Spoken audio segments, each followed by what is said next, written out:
Sekejap. Ya.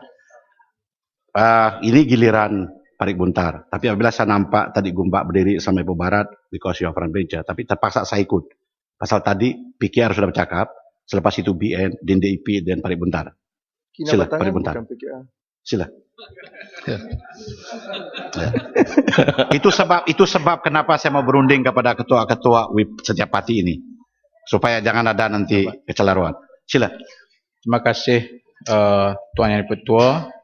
Assalamualaikum warahmatullahi wabarakatuh. Saya memulakan ucapan bahas titah diraja dengan sedikit pantun sebagai adab orang Melayu bersopan dalam berbicara. Berdiri tinggi janganlah gayat, bahasa kasar jangan dipakai, bicara patik suara rakyat, kasih patik jangan dipertikai.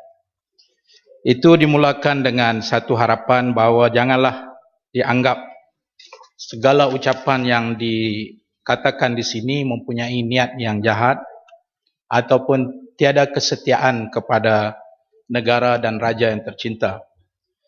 Pun demikian, Tuan Yang Dipertua, institusi raja di negara kita dikenali sebagai raja berperlembagaan ataupun constitutional monarchy. Ia berbeza dengan absolute monarchy ataupun institusi raja mutlak.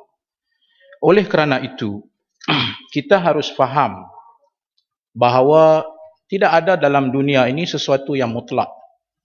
Dan apabila kita sebagai seorang Muslim merujuk kepada maksud kemutlakan itu, hanya ada kepada Allah dan Rasulnya. Hatta dalam konteks pemerintahan, kita dipahamkan dari surah An-Nisa ayat 59 yang terang dan jelas menafikan apa juga bentuk absolut atau mutlak dalam diri manusia biasa. Firman Allah, ya ayyuhalladzina amanu athi'ullah wa athi'ur rasul wa ulil amri minkum.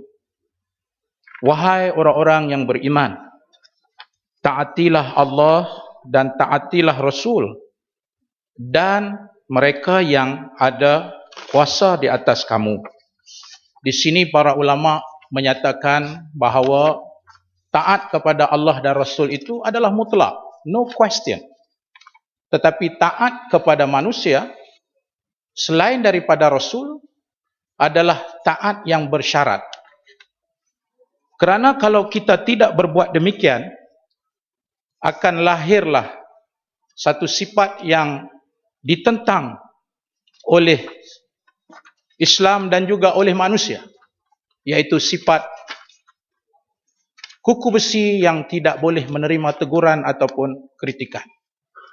Dan di atas dasar itu, dengan segala penuh rasa kasih kepada titah ucapan bahas yang di Pertuan Agong, kita harus memahami konsep ini, apa yang dinamakan sebagai ta'atun mutlaqah dengan ta'atun muqayyadah.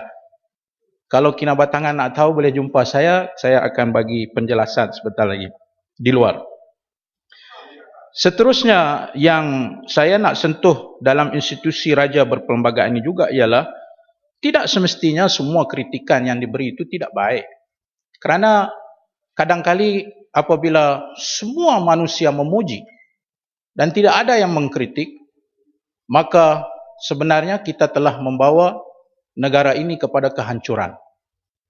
Oleh itu, setiap kritikan tidak boleh sama sekali dianggap sebagai pengkhianatan, tetapi setiap kritikan itu mesti dianggap sebagai satu usaha untuk membina masa depan negara ini dengan lebih baik. Seterusnya, Tuan Yang Dipertua, kita juga mendengar perbahasan tentang majority, minority dari sudut undi popularnya. Walau apa juga persepsi kita terhadap itu semua, saya ingin menyeru kepada diri saya dan juga kepada pemimpin-pemimpin negara bahawa kalaupun Barisan Nasional menang dari sudut kerusinya, walaupun dari undi popularnya tidak ada, dan kita sudah berbahas panjang tentang itu dan saya tidak mahu untuk nak masuk lebih dalam. Tapi apa yang lebih utama sebagai pemimpin, mungkin satu hari jika ditakdirkan oleh Allah, kata rakyat pula yang memerintah, dan ini bukan sesuatu yang mustahil, berpandukan kepada sunnatullah, bahawa tidak semua yang duduk di atas akan kekal di atas, dan tidak semua yang duduk di bawah akan kekal di bawah. Oleh kerana itu, siapa saja yang jadi pemerintah, tak kiralah BN ke, PR ke depan entah ada apa ke, kita kena ingat dengan sentuhan daripada pencipta alam ini, yang antara lain mencipta langit dan bumi, dia juga memberi kuasa. Dan siapa-siapa merasakan bahawa kuasa itu datang pada dia, kekuatan dia, maka dengan sebab itu, hatta junjungan besar Nabi Muhammad SAW pernah ditegur oleh Allah kerana takut ada ciri-ciri pemimpin yang tidak mau mendengar pandangan dan pendapat orang lain. Maka Allah Subhanahu Wa Taala menyebut dalam surah Ali Imran, "Fabima rahmatin minallahi linta lahum, walau kunta fazzan ghalizal qalb, lam faddu min hawlik, fa'fu anhum wastaghfir lahum, washawirhum fil amri, fa idza azamta fatawakkal 'ala Allah, innallaha yuhibbul mutawakkilin." Mungkin kalau orang mendengar ayat ini, mereka menganggap seperti ayat yang biasa saja. Tapi dalam konteks politik, ayat ini menggambarkan satu sikap yang perlu ada kepada pemimpin yang bersifat compassionate, yang bersifat rahmah. Maksudnya, ya, bahawa dengan apakah rahmat Allah yang telah dikurniakan kepada kamu untuk kamu laksanakan. Dan kalau engkau kasar dan keras hati engkau, pasti mereka akan lari, tidak mau mendekati dengan engkau, hai Muhammad. Oleh itu berlembutlah dengan mereka dan ampunlah segala kesalahan mereka, dan lebih penting, syawirhum fil amri. Syawirhum fil amri ini ada yang menyatakan itulah demokrasi, syura. Malah Tariq Ramadan menggabungkan syura dengan demokrasi dengan menyatakan syurokrasi. Tapi yang penting di sini ialah apa? Berunding dengan rakyat. Kalau ada teguran, mungkin teguran itu betul, maka berlapang dadalah. Penjelasan. Setujukah boleh dapat laluan? Tasik logo, tapi okeylah ini tasik logo. Kita pulang kepada yang berhormat. Ya, yang berhormat beri. banyak poin tak payah bagi. Saya tidak mau nanti dikatakan saya ini tidak demokratis. Okey, tak apa. Ini nanti lo yang berhormat, nanti lo yang berhormat. Technician, saya minta technician perbetulkan paparan nama ahli yang berhormat. Saya tidak nampak. Perbesarkan, kena ramai ahli yang berhormat yang baru. Saya tak tahu nama di mana kawasan. Technician tolong perbetulkan. Sila. Parik Buntar, setujukah Parik Buntar kalau kita katakan bahawa dalam prinsip-prinsip syura itu tidak termasuk amalan demonstrasi seperti mana yang telah berlaku sebelum ini? Terima kasih. Ya, ini bola tanggung lah, Tuan Betul. Saya minta Tasik Logo baca buku terkini Dr. Yusuf Qaradawi, iaitu Al-Thawrah, Thawrah Asy-Sya'b, ataupun kebangkitan rakyat, yang dengan jelas menyatakan hukum berdemonstrasi apabila pemerintah itu pemerintah yang tidak melaksanakan tugas dia, tidak memberikan hak dia, menyeleweng, saya tidak kata Barisan Nasional, menyeleweng ataupun apa saja yang boleh menjejaskan ya kepentingan umat, maka berdemonstrasi pada ketika itu adalah harus dan ia boleh dilakukan dengan makna menegur pemerintah yang tidak betul. Jadi di sini jangan pertikaikan soal, jangan campur adukkan perkara tersebut, kerana berhimpun juga adalah merupakan satu hak yang bukan sekadar diberi izin oleh syarak, tetapi juga bagi saya habis kataan saya, yang juga diberi izin oleh Perlembagaan Persekutuan Artikel 10, iaitu hak untuk berhimpun dan menyuarakan pandangan. Seterusnya saya masuk kepada isu yang seringkali diulang-ulang oleh sahabat-sahabat dan rakan-rakan kita, iaitu tentang Arab Spring Adakah ala Malaysian Spring? Hari ini kita tahu di Mesir berlaku pergolakan, lalu dikaitkan bahawa tengok perubahan dan kebangkitan itu menyebabkan negara huru-hara dan sebagainya. Saya ingin kembali kepada prinsip. Prinsip yang menyatakan kalau pemimpin dan negara itu betul,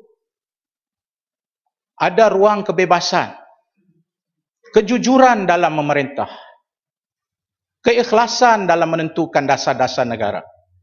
Tidak ada kepentingan politik puak tertentu ataupun tidak ada kepentingan yang penting diri. Maka saya kira rakyat tidak akan memberontak. Rakyat hanya memberontak apabila ada pemimpin-pemimpin yang rasuah. Rakyat hanya memberontak apabila ada pemimpin-pemimpin yang menggunakan kedudukan untuk kepentingan diri dan kelompok dia. Jadi jangan salahkan rakyat apabila mereka bangkit. Salahkan diri pemimpin yang tidak bertanggung jawab. Itu seharusnya kita bersikap terbuka kepada kritikan-kritikan rakyat dan sebagainya. Juga disebut tentang kenapa kita datang angkat sumpah di parlimen kalau kita tidak iktiraf pilihan raya. Itu pun kena betul. Bukan soal tidak iktiraf pilihan raya. Soalnya penipuan yang berlaku. Bukan soal tidak iktiraf, betul penipuan. Dan untuk pengetahuan, dakwah kekal itu adalah cadangan daripada bersih 1, 2 dan 3. Sehingga terpaksa dibentuk jawatan kuasa. Maknanya, rakyat kena terima kasih kepada perhimpunan aman itu sehingga kerajaan mau mendengar pandangan dan pendapat rakyat. Tapi malangnya, bila datang keputusan nak guna, tiba-tiba dakwah tidak kekal. Dan saya nak kata tipu ke itu, terpulanglah. Tapi itu realitinya, ya, itu keadaannya. Sebab itu saya mengatakan, mengikut perlembagaan, kita jangan cakap ikut emosi. Kalau ikut emosi memang sedap mulut berbicara. Ya? Nafsu amarah terus bergelora, matilah sekalian dengan pedang sakti. YB sekalian harapan negara, janganlah bicara sesuka hati. Kita kena tengok perlembagaan. Pertama, petition. Petition itu memberikan ruang untuk kita meminta dinilai semula keputusan-keputusan pilihan raya. Itu dalam perlembagaan. Parlimen adalah juga satu ruang untuk kami menyatakan ketidakadilan ini. Dan yang ketiga ialah perhimpunan aman. Apa masalahnya?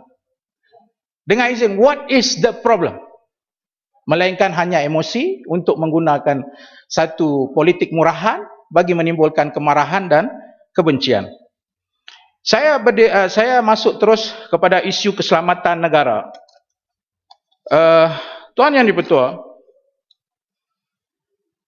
kita kadang-kadang keliru.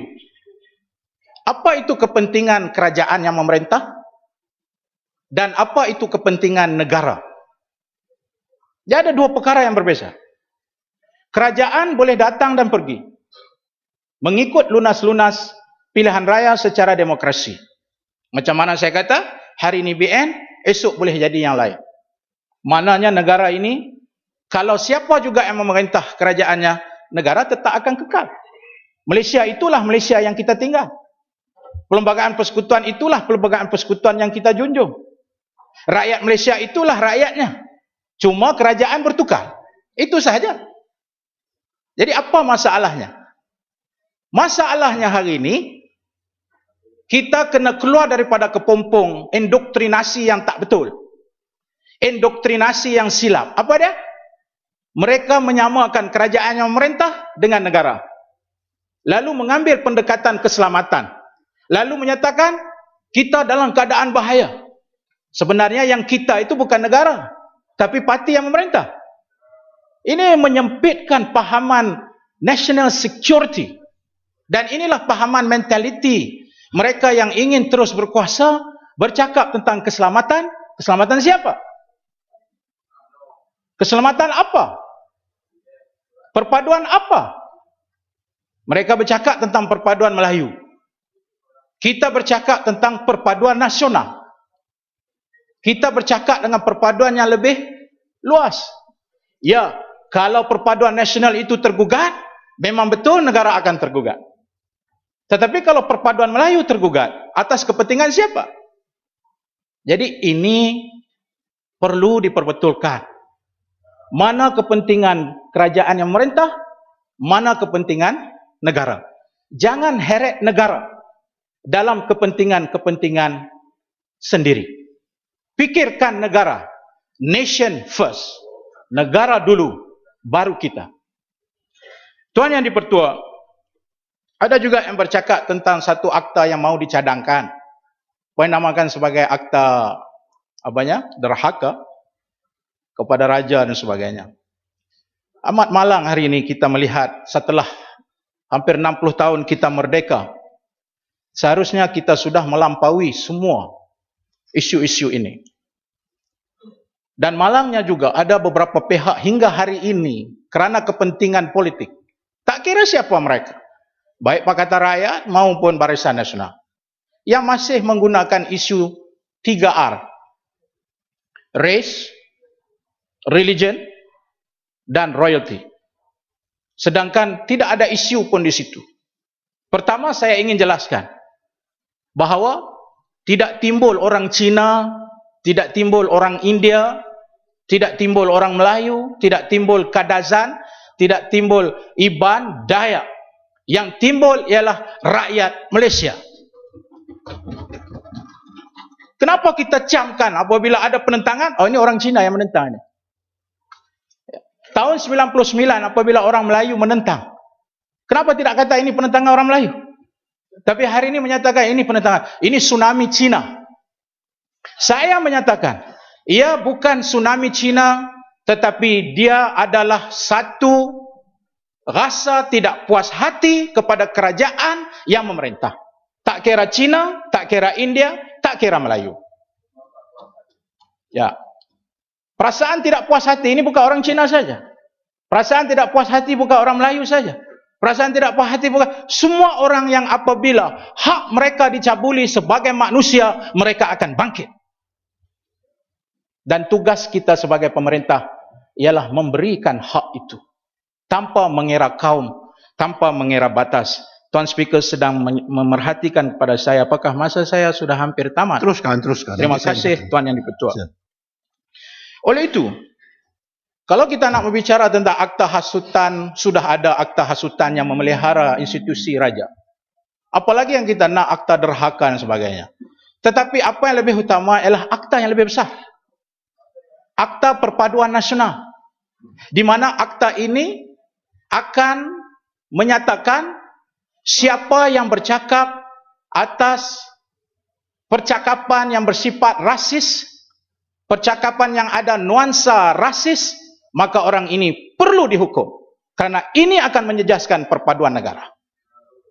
Perlu dipikir yang lebih luas. Kenapa kita memikirkan yang paling sempit? Yang penting ialah perpaduan nasional di negara ini perlu dipelihara pasti salah. Ya? Perpaduan nasional, tak kira kaum, agama, mesti dipelihara. Jangan guna agama untuk kepentingan diri. Seperti menyatakan kata-kata yang boleh menimbulkan kebencian agama. Hari ini kita hidup dalam dunia yang penuh dengan dialog. Hari ini kita duduk dalam dunia yang boleh selesai melalui dialog. Bukan oleh kenyataan-kenyataan keras yang sifatnya begitu rasis dan sifatnya begitu anti agama sekali. Oleh karena itu kita mestilah menjadikan sikap kita ini dan keterbukaan kita ini untuk salah satu daripada program reform yang dicadangkan oleh Tuan Yang di-Pertua pada hari pertama ucapan sulung Tuan Yang di-Pertua. Seterusnya, saya juga ingin minta penjelasan di atas tangkapan ataupun dakwaan ke atas naib presiden saya, iaitu Tuan Haji Yang Berhormat Tuan Haji Husam, di mana beliau telah didakwa atas akta hasutan, dan saya memahami daripada ucapan beliau ditangkap dan ditangkap pada hari yang dah berapa lama lepas tu baru ditangkap. Itu pun satu persoalan juga. Sedangkan Husam menyatakan dengan jelas akan hadis Nabi SAW. Sayyidus syuhada Hamzah. Wa rajulun qama ila sultanin jair fa amarahu wa nahahu faqatalahu. Husam berkata bahawa berpandukan kepada hadis Nabi SAW, penghulu para syuhada ialah Hamzah. Sayyidina Hamzah, penghulu para syuhada. Dan siapa saja yang berdiri di hadapan pemerintah yang tidak betul, lalu ketika dia menegur pemerintah itu bunuh dia, maka matinya adalah mati syahid. Oh, saya nak bertanya dalam Dewan yang mulia ini, adakah hadis ini juga merupakan hasutan? Tuan Speaker, point of order. Apakah hadis ini Point of order. dianggap sebagai hasutan? Point of order. Dulu yang berhormat. Sila. 36.2. Hmm. 36.2. Tuan Speaker, Datuk Speaker. Kes yang sedang berada di dalam mahkamah. Kita tak patut nak hurai kat sini. Dia 36.2 yang sudah dia sedang didakwa sekarang. Ya. Dia akan didakwa. Belum lagi di mahkamah. Kalau ada pendakwaan, saya setuju dengan Ya, Puan Fura itu. belum lagi. Kalau belum ada pendakwaan, Ya. sila. Boleh. Ya. Saya rasa apa tu Kuala Selangor apa dah? Tanjung Karang kena. Sila teruskan yang berhormat. Ya, Tanjung Karang kena baca sikitlah. Belum ada dakwaan. Sebab itu saya minta penjelasan. Soalan saya ialah, adakah hadis itu salah dibaca? Itu soalan saya. Hadis itu tak betul ke? Yang ni kena jawab lah. Itu menteri kena jawab lah. Bukan pasal salah. Seterusnya ialah, saya ada satu lagi permintaan, my humble request. Tuan Yang di-Pertua dengan izin. My humble request is simple. Saya ada satu permohonan kepada Dewan ini. Ya. Dan ini penting untuk membuat satu rakaman terhadap tokoh-tokoh yang gemilang. Tokoh-tokoh yang dilahirkan oleh negara ini. Sama ada yang telah pergi ataupun yang masih hidup. Tokoh yang saya maksudkan di sini ialah, saya mohon kepada kerajaan merakamkan penghargaan, malah kalau boleh diwujudkan institut pemikiran tokoh ini yang masih hidup. Dan dia telah menunjukkan satu bukti kepada sebuah pemerintahan yang bersih, good governance, sebuah pemerintahan yang tidak ada rasuah, sebuah pemerintahan yang penuh dengan sifat rendah diri seorang pemimpin, sebuah pemerintahan yang tidak ada kepentingan diri, dan sebuah pemerintahan yang hingga hari ini mampu mengekalkan kuasanya bukan dengan ketegasan ataupun bukan dengan menindas, tetapi dengan sebab dasar-dasarnya. Maka saya mencadangkan Datuk Seri Bentara Tuan Guru Haji Nik Abdul Aziz Nikmat diberikan penghargaan oleh kerajaan Malaysia. It is a record that saya rasa di mana luar negara yang saya pergi, seorang yang digelar ulama besar, berilmu yang tinggi, mampu mentadbir. Dalam keadaan hari ini orang menganggap ulama sudah tidak relevan, ulama tidak mampu dan sebagainya, tetapi tokoh ini telah membuktikan sebaliknya bahawa dengan ilmu yang ada, Kinabatangan mau ke mana? Dengan ilmu yang ada, dan juga dengan keterampilan akhlaknya dapat memerintah sebuah negeri di pantai timur, yang mana saya rasa amat rugi jika kerajaan kita tidak merakamkan tokoh ini dalam satu bentuk penghargaan, sama ada institut pemikirannya untuk dijadikan teladan kepada mereka yang datang kemudian. Sebagai membuktikan bahawa ada lagi ruang kepada pemimpin yang bermoral tinggi. Ada lagi ruang kepada pemimpin yang berendah diri dengan rakyat. Ada lagi ruang kepada pemimpin yang tidak rasuah. Dan ini yang kita berbicara sepanjang ucapan kita tentang kerajaan dan pemimpin yang rasuah dan sebagainya. Jadi bagi saya amatlah rugi jika kita tidak menggunakan kesempatan ini untuk kita memberikan penghargaan. Dan saya mohon supaya dirakamkan ucapan ini untuk diambil perhatian. Dan janganlah menolak hanya semata-mata kerana Datuk Seri Bentara Tuan Guru ini adalah daripada pembangkang. Ya, pembangkang di mana? Pembangkang di federal, tetapi dia adalah kerajaan yang memerintah di Kelantan. 2 minit lagi, Ya? Muhammad. Dan kerana itu saya mengharapkanlah bahawa jangan sekali-kali apa yang dibicarakan di sini, apa juga pandangan yang berbeza sesama kita, tidak dianggap sebagai satu petanda buruk kepada negara ini. Dan saya meminta jaminan. I ask for guarantee. Dengan izin.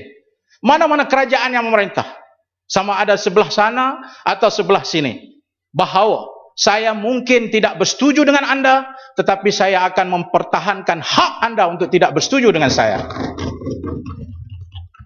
Inilah konteks sebuah negara maju. Inilah konteks sebuah negara yang kita idam-idamkan.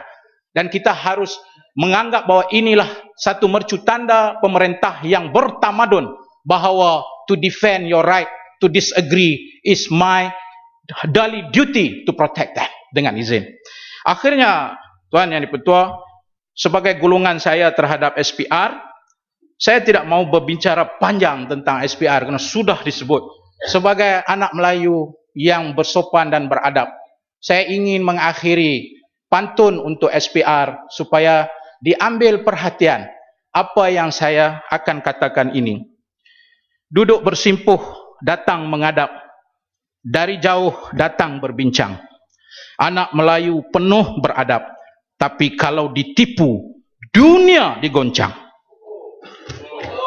Sekian, saya ucapkan terima kasih dan menjunjung kasih ucapan yang di Pertuan Agong. Terima kasih.